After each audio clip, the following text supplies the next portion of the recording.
I got so much motherfucking design on right now. Break it down, bring it back, make it clap. I got 3 old thoughts, new guap, wear that thing. Bitches on my line, and you know. Assalamualaikum warahmatullahi wabarakatuh. Perkenalkan, nama saya Mira, NIM HE02220004. Di sini saya akan memberikan kesimpulan dari materi yang telah diajarkan pada mata kuliah Wawasan Sosial Budaya pertemuan 1 sampai dengan 8. Selamat menyaksikan. Pada pertemuan 1 dan 2 itu membahas apa sih ISBD itu?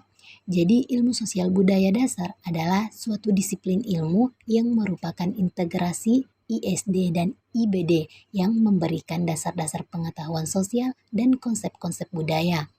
Selanjutnya ada 4 dasar pentingnya ilmu sosial budaya. Yang pertama yaitu landasan histori, yaitu landasan yang memiliki warisan budaya dan peradaban tinggi. Yang kedua, landasan filosofis, yaitu landasan bangsa Indonesia memiliki filsafat hidup Pancasila. Yang ketiga, ada konteks karakter bangsa, Undang-Undang Dasar 1945 pasal 30-31. Yang terakhir, ada landasan pedagogis. Jadi landasan pedagogis adalah landasan yang mewujudkan manusia Indonesia seutuhnya diperlukan suatu proses secara terencana, terus-menerus, dan berkesinambungan. Selanjutnya pada pertemuan 3-4 membahas manusia dan kebudayaan. Jadi budaya adalah keseluruhan sistem gagasan tindakan dan hasil karya manusia dalam rangka kehidupan masyarakat yang dijadikan milik diri manusia dengan cara belajar. Wujud nilai budaya adalah sebagai kompleks dari ide-ide, gagasan, nilai, norma, peraturan, dan sebagainya. Masyarakat dan kebudayaan tidak dapat dipisahkan karena masyarakat merupakan wadah dari kebudayaan itu, sehingga manusia melahirkan kebudayaan yang dianggap sebagai nilai-nilai yang hidup bagi masyarakat. Selanjutnya, pada pertemuan 5 sampai dengan 6 membahas hakikat hidup dan peradaban Indonesia di tengah modernisasi. Jadi langsung saja yang pertama yaitu hakikat hidup manusia. Pada hakikatnya, manusia adalah sebagai makhluk Tuhan yang Maha Esa diciptakan dalam bentuk paling sempurna. Manusia adalah makhluk spiritual yang akan menjalani fase-fase peristiwa kehidupan baik sebelum lahir, sekarang maupun setelah mati. Spiritual merupakan aspek non-fisik yang mampu memberikan kekuatan manusia untuk lebih dari sekadar hidup. Jadi manusia adalah makhluk ciptaan Tuhan sebagaimana juga makhluk-makhluk yang lain di muka bumi ini, dan setiap makhluk yang dijadikan itu memiliki ciri-ciri tertentu yang membedakannya. Selanjutnya ada peradaban Indonesia di tengah modernisasi. Jadi arus modernisasi dan globalisasi adalah sesuatu yang pasti terjadi dan sulit untuk dikendalikan, terutama karena begitu cepatnya informasi yang masuk ke seluruh belahan dunia. Hal ini membawa pengaruh bagi seluruh bangsa di Indonesia, termasuk di dalamnya bangsa Indonesia.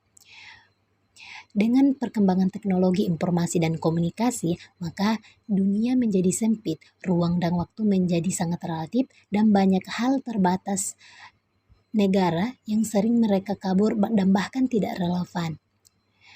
Selanjutnya pada pertemuan 7-8 itu membahas manusia dan lingkungan, serta individu dengan masyarakat. Yang pertama yaitu manusia dan lingkungan. Jadi manusia ini memiliki kebutuhan yang mendasar untuk mencapai tingkat kepuasan dan kesejahteraannya.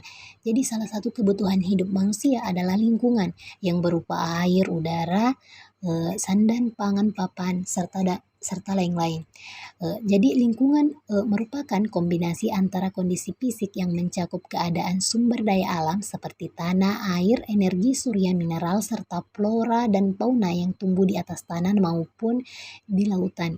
Selanjutnya ada komponen-komponen lingkungan yaitu komponen abiotik dan juga biotik.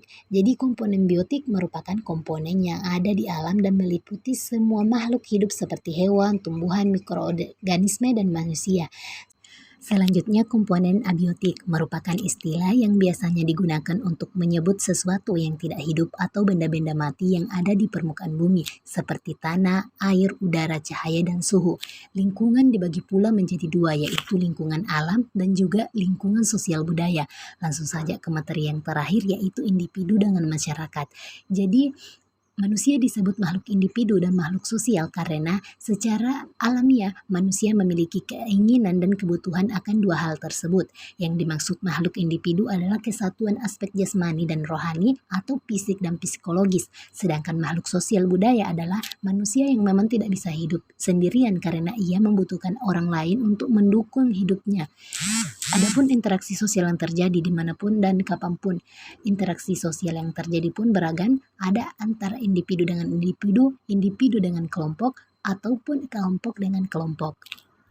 Sekian dari materi yang dapat saya sampaikan, lebih dan kurangnya mohon dimaafkan. Terima kasih. Wassalamualaikum warahmatullahi wabarakatuh. I fucking with these hoes.